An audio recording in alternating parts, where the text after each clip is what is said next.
Sa ibang balita, matapos ang matagumpay na pagdaraos ng Slingshot Manila 2015, pinag-iisipan ngayon ng Department of Trade and Industry o DTI na magkaroon ng ikalawang serye upang mas marami pang Pilipino ang maturuan ng pagtatayo ng sariling negosyo.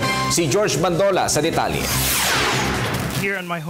Inisip lang ng Department of Trade and Industry na buksan at gisingin ang kamalayan para sa mga startup business. Hindi nila akalain na dudumugin ito kaysa sa marami pang dumalo sa kauna-unahang Slingshot Manila 2015. Resulta, iniisip na ngayon ng DTI na gawin sa lalong madaling panahon ang ikalawang serye nito.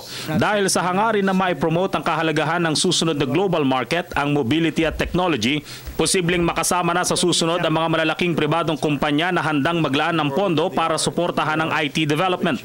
Remember, this is the Asian century. This is the Asian millennium. We have got to do a lot more. And that's what I'm looking for. It's so big that definitely, at least in the United States, it seems to be sucking up investments from other areas such as manufacturing.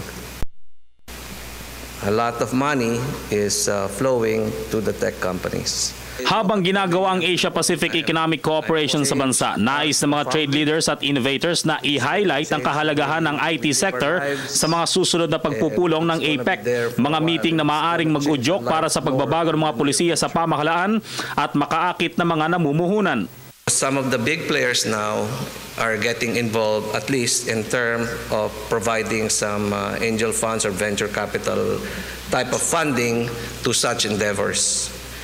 And that's part of the ecosystem that we really need to create.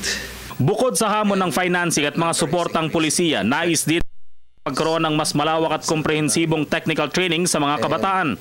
Whether it be in thinking of a new product, or whether it be in basic research, or whether it be in applied research, the sharing of information has contributed greatly to advancements in a much shorter period of time. Posibleng sa mga susunod na taon, magkakaroon na ng isang mobile app na kayang bumili ng isang soft drink mula sa isang vending machine na konektado sa Wi-Fi, o di kaya isang microchip na kayang hanginan ng flat na gulong ng sasakyan, mula sa mga startup business na dumalo sa Slingshot Manila. Para sa Telebisyon ng Bayan, George Bandola.